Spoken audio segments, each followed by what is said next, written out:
C'est le lieu de mon enfance et puis je trouve que c'est un bel endroit. Le parc est très beau, c'est une maison qui ne peut pas laisser indifférent.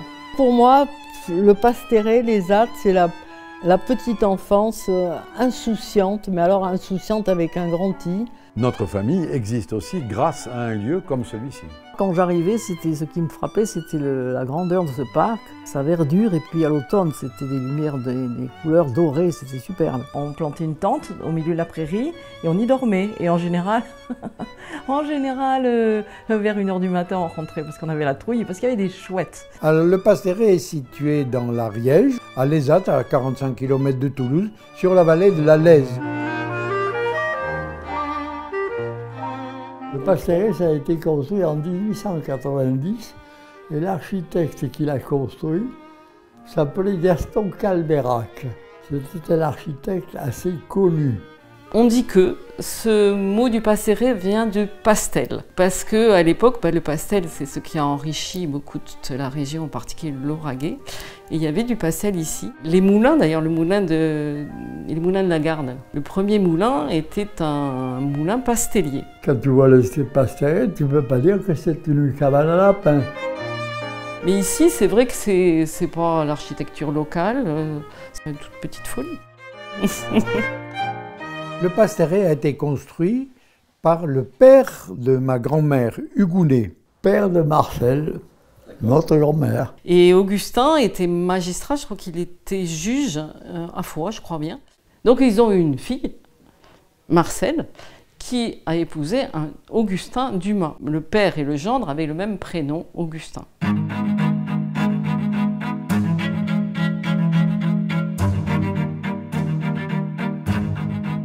Marcel et Augustin, quand ils se sont vus pour la première fois, c'était dans l'église Saint-Étienne. Et on a trouvé qu'elle avait l'air très pâle. Après, on a dit, mais c'est à cause des vitraux, parce que les vitraux, ceci, cela. Mais ils habitaient Toulouse, à Allée Saint-Étienne. Mon grand-père et ma grand-mère ont hérité de la propriété du Pasterret. Et mon grand-père, Augustin, et sa femme l'ont pris comme résidence, mi-résidence secondaire, mi-résidence principale, on n'a jamais trop su. Mais enfin, ils venaient très souvent au Pasterret avec leurs enfants.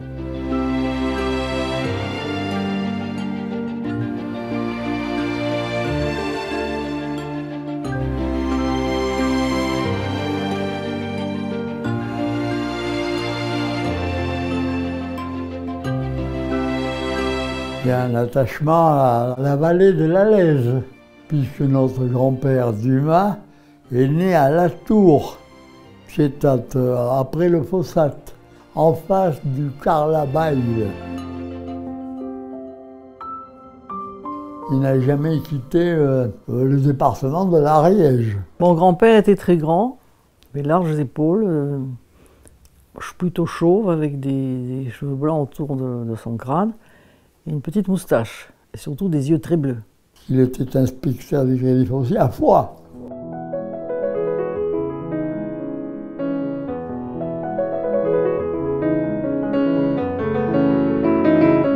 Il y a un portrait de notre grand-mère, oui. Un portrait de Marcel Hugounet. Et dont son père disait « Tu n'as jamais été aussi jolie, peut-être ». Et comme il avait la denture, il avait dit « Mais tu n'as jamais eu l'air aussi bête ». Ma grand-mère Marcel, la femme d'Augustin, était très affectueuse, mais pas très démonstrative quand même. Elle aimait bien nous avoir auprès d'elle et nous câliner. Elle était très grande, mais elle était un peu voûtée. Elle était très distinguée, mais elle n'était pas vraiment jolie. Elle avait beaucoup de l'allure.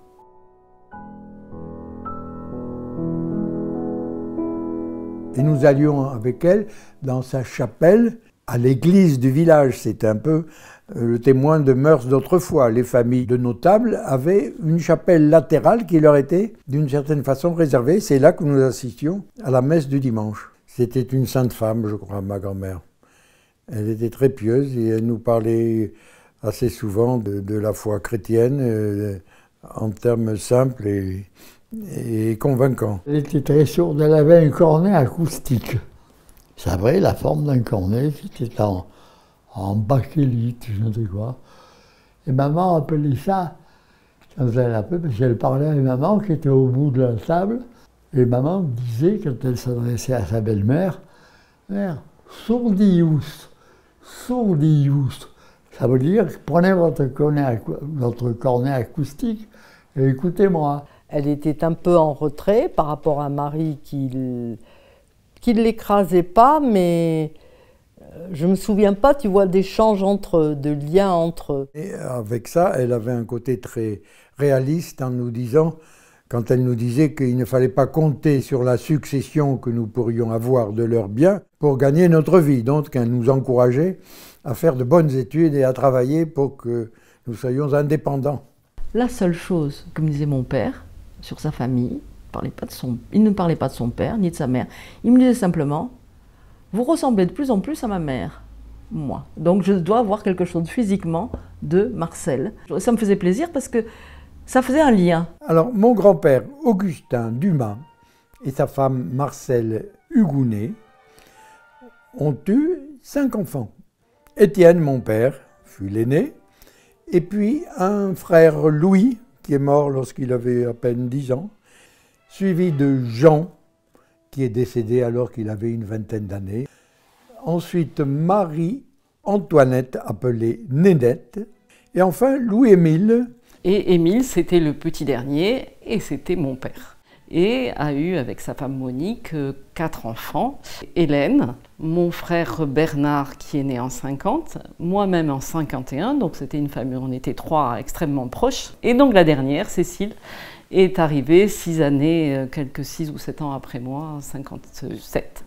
Étienne a eu 5 enfants, Jean, mon frère aîné. Ensuite vient Antoine, moi-même. Ensuite, Marie-Claire, appelée Miquette, suivie de sa sœur Toutoune, Marie-Françoise, suivie de Paul Dumas, célibataire, et Saintou, autrement dit Jacques. J'ai réalisé assez tard que mon père avait un frère cadet qui s'appelait Louis, qui avait 2 ans de moins que lui, et qui est mort du croup, c'est-à-dire de la diphtérie, à l'âge de 10 ans. Camarade de papa qui s'était battu avec papa et qui l'avait boxé ou maltraité. Et c'est Louis qui, un jour, quittant la poussette de ses parents sur les allées de Villota, a rossé le garçon qui avait touché son frère, qui avait boxé son frère. Mais il a rossé devant les parents. Mon père aussi a perdu un autre frère qui s'appelle Jean. Il a perdu alors qu'il avait 22-23 ans, il faisait ses études d'HEC à Paris. Mon père était très proche de son frère Jean, c'était son copain de jeu. Il avait attrapé une pleurésie qu'on a mal soignée, parce qu'il n'y avait pas d'antibiotiques, après une partie de tennis. Et il est tombé très malade, et Tante Nénette s'en est occupée jour et nuit. Pendant 1 mois, Tante Nénette n'a pas dormi 1 seconde.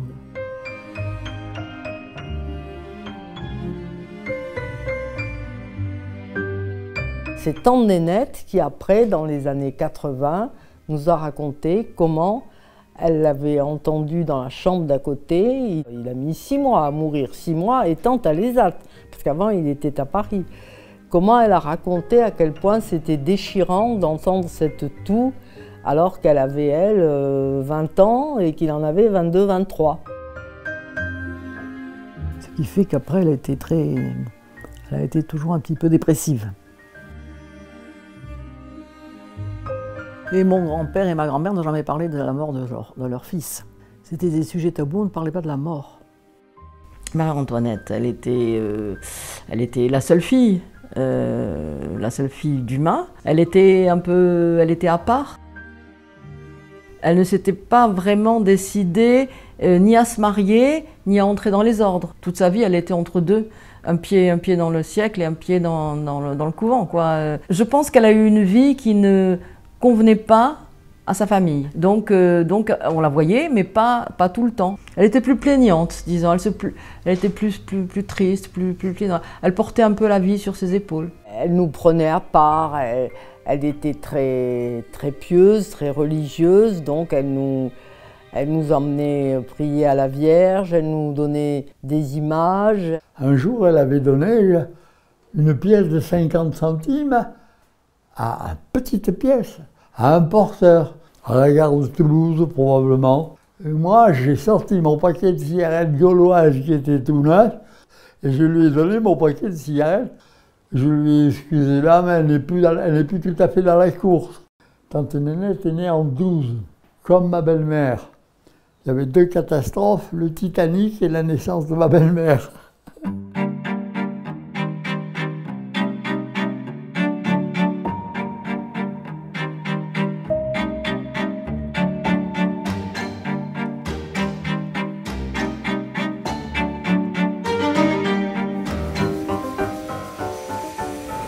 Nous allions au Pasteré en général en septembre. Le mois de septembre était un mois de vacances. Et on l'attendait parce que Goulier, c'était très rustique. Le Pasteré, ça l'était quand même. C'était grand, on avait de la place, on avait un peu peur quand on montait les escaliers. Là, vous connaissez le Pasteré ?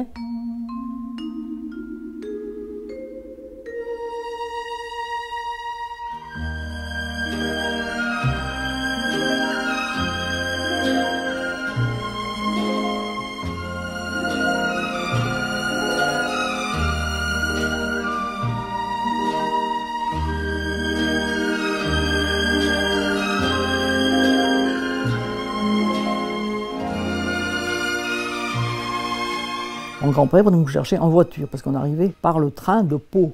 Et on descendait, non pas à Toulouse, mais à Carbone.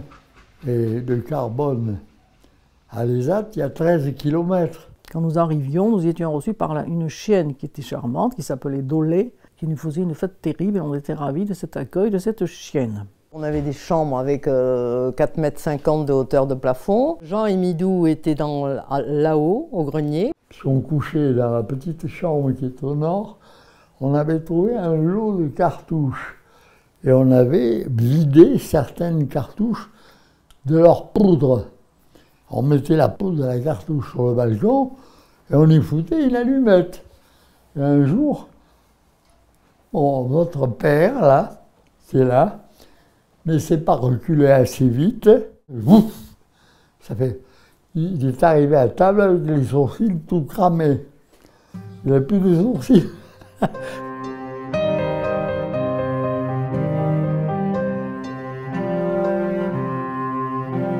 Le Pasteré, c'était les vacances où quand même on se mettait les pieds sous la table.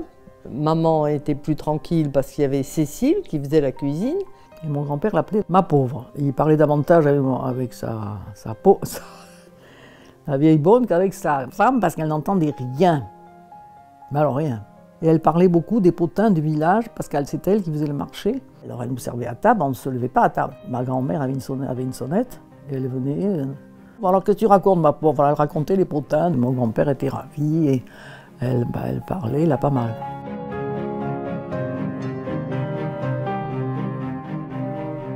Elle est rentrée dans la maison de Dumas. Papa avait un jour. Elle y a passé toute sa vie. Elle était venue à pied d'Artigat. 18 et 18, 36 km dans la journée.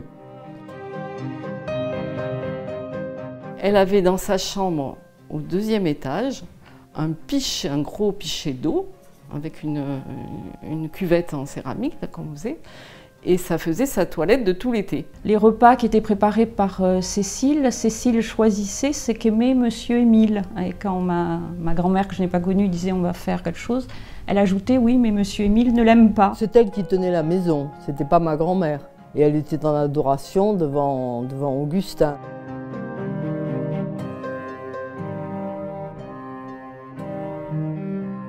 Des bons repas, bien costauds, et auxquels il y avait des discussions. Enfin, s'il n'y avait pas de discussion, on les provoquait. C'est-à-dire qu'on n'était pas du même avis pour pouvoir discuter. Ils s'engueulaient assez fortement, Étienne, Paul, Saintou, papa, parce qu'ils n'avaient pas les mêmes idées politiques ou sur d'autres thèmes. Et que c'était pas grave s'ils se disputaient, même si le ton montait, puis tout le monde riait. Et j'ai un souvenir qu'Étienne avait l'habitude, quand il y avait un certain moment où la conversation devenait plus calme, gentiment il se tournait vers moi. Et il me demandait 7 fois par 7 combien ça fait. Donc j'étais paniquée, je répondais faux. Ils avaient de l'esprit, ils étaient cultivés, et j'écoutais, je ne parlais pas. C'est mon oncle Étienne qui disait « Encore un dogme et je me fous protestant ». Et alors, sa sœur qui était très catholique, pratiquante, me dit « Mais non Étienne, tu ne vas pas faire ça », elle était presque aux larmes. Mon grand-père, le soir, après dîner, aimait s'asseoir dans un fauteuil, qui est toujours pasteuré d'ailleurs, devant l'âtre. Cette flambée semblait le séduire et le fasciner. On ne parlait pas trop, hein, on n'avait pas trop droit à la parole. On se couchait tôt avec ma sœur, on lisait les livres de la bibliothèque rose, il y avait beaucoup de livres. On écoutait la radio, on lisait. On ne se touchait pas, on n'embrassait pas les grands-parents. C'était pas quand même tellement chaleureux, mais ils étaient très gentils quand même. Le numéro de téléphone de mes grands-parents était le 1. Le 1 tout seul à l'ESAT. Et alors les demoiselles du téléphone demandaient à maman, épelez l'ESAT s'il vous plaît. Léopold, Étienne, Zoé, Antoine et Théodore. Comment? Oh, elles sont bêtes, alors elles ne comprennent rien. Léopold, Étienne, Zoé, Antoine et Théodore. Et papa disait, Colette, pas si vite, pas si vite. Alors on vous répondait, on passait par un truc qui s'appelait l'Inter, et on disait les actes, 3 quarts d'heure d'attente.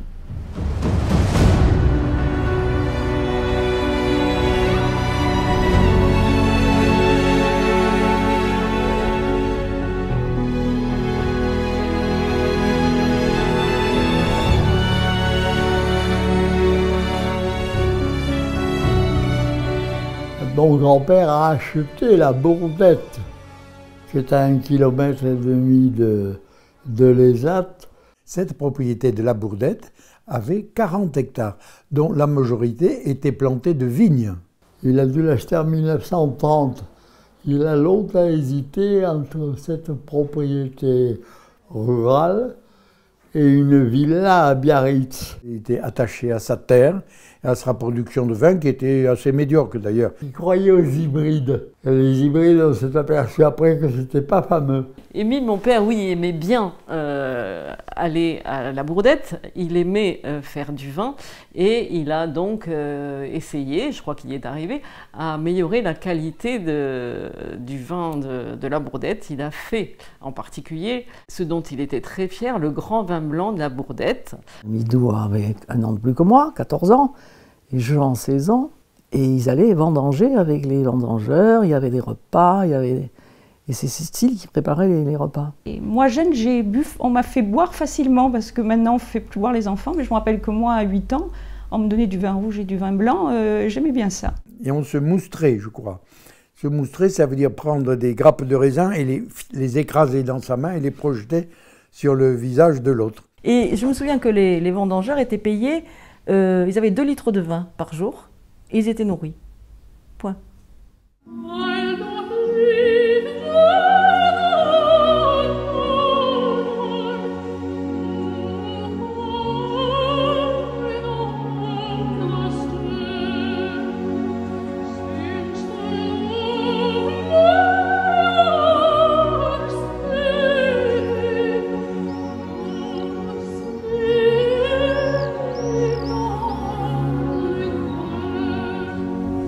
Il la connaît si bien, la terre fraîche et blonde, il l'aima d'un amour si rempli de ferveur, qu'elle l'accueillera dans la fosse profonde, comme un fils revenu s'endormir sur son cœur. Les saisons et les jours continueront leur ronde, les cyprès recevront des nids d'oiseaux piailleurs, les blés onduleront sur la glèbe féconde, et sur la tombe nue, avril mettra des fleurs. Alors, pieusement, les gens de la famille viendront vite arracher les fleurs et les brindilles et piocher le terrain net et débroussaillé. Pour qu'il repose en paix, le paysan de France, il faut la croix de bois, symbole d'espérance, et l'acte de foi, pur d'un sol bien travaillé. Est-ce qu'il était poète dans sa façon d'être, dans sa vie, ou seulement dans ses écrits? Ça, c'est quelque chose qui est assez difficile à dire. Mais en tout cas, son ouvrage « Images de chez nous » reflète une grande maîtrise de la langue française et de l'écriture en vers, en sonnet principalement, 4-4-3-3. Donc son recueil est rempli.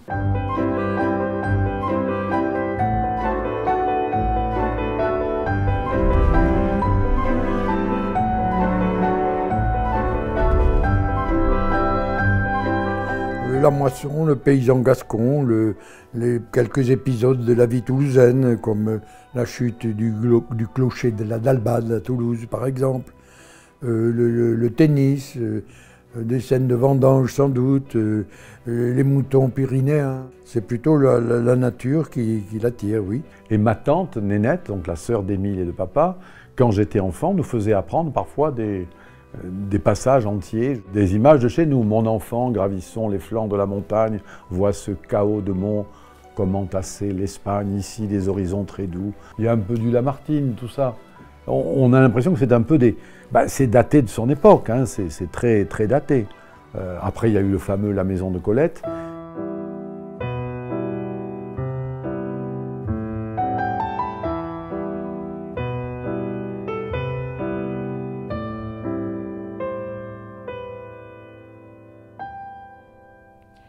Mes grands-parents, Marcel et Augustin, sont morts tous les deux la même année, en 1949. On sortait un peu de quelque chose d'un peu sombre vers plus de lumière. Et ma mère, je crois, a beaucoup œuvré pour ouvrir cette maison, dans tout ce qu'elle a fait pour enlever les tentures 19e. Et elle me disait qu'elle était jeune mariée ou fiancée, qu'elle trouvait que c'était une maison assez sombre. Mon oncle s'est marié en 48, hein, l'année de ma naissance.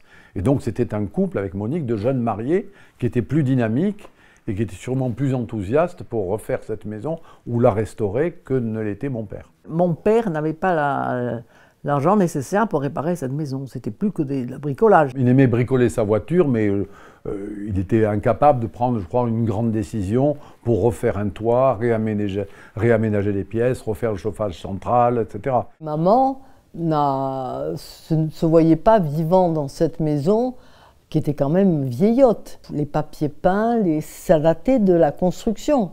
Ça avait déjà 50 ans. C'est comme ça qu'on a laissé la maison à oncle Émile. Ça finit par être papa et maman, mes parents. Je ne pense pas qu'ils en avaient tellement envie, en fait. En tout cas, ils l'ont repris. Et c'est vrai que ça a commencé une nouvelle époque pour le Pastéré.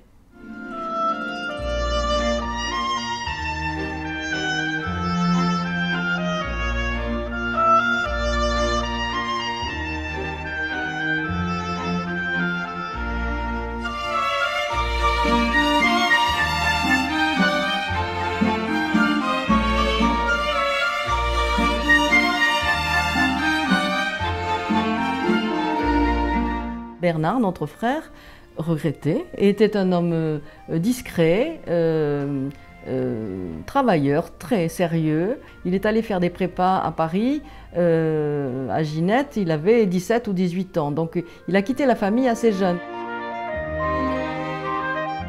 Bernard a toujours eu une place à part, du fait qu'il était intelligent, il avait quand même beaucoup de qualités. Enfin, moi, personnellement, je l'admirais. Bernard, il est mort d'un cancer, d'un lymphome, à 55 ans. Il s'était marié 5 ans avant. Au moment de son mariage, il savait déjà qu'il avait un cancer, on l'avait opéré, il y avait des rémissions, etc. Puis après, ça s'est complètement... voilà, 55 ans, c'est très jeune. Et ça nous a fait beaucoup de peine. Quand Monique est morte, Émile, à ce moment-là, a beaucoup invité Paul, qui a toujours été un peu à court de situation et à court d'argent, et il l'invitait au Pastéré. On pouvait parler avec Luto, il était cultivé.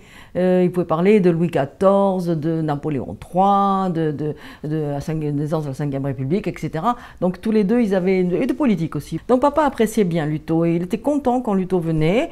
Il ouvrait une bouteille de vin, on ouvrait une galantine, papa sortait et on passait encore là, 1 heure à table ou 2 à parler. C'était un personnage qui aimait aussi beaucoup discuter, qui était érudit. Et c'est vrai qu'à la fin de sa vie, malheureusement, je pense que son habitude alcoolique l'a un petit peu détruit. Mais c'est vrai qu'on a passé des très beaux moments avec Paul. Luto était heureux d'être là-bas parce qu'il disait au moins là-bas, on m'écoute, on me reconnaît, Je peux raconter un peu ce que je fais pendant l'année, on s'intéresse à moi.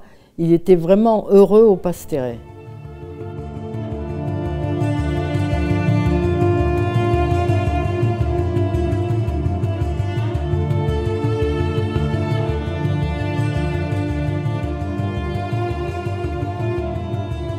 Ce soir, sûrement, le Pasteret, on se rend compte que c'est bien le lieu de notre mémoire.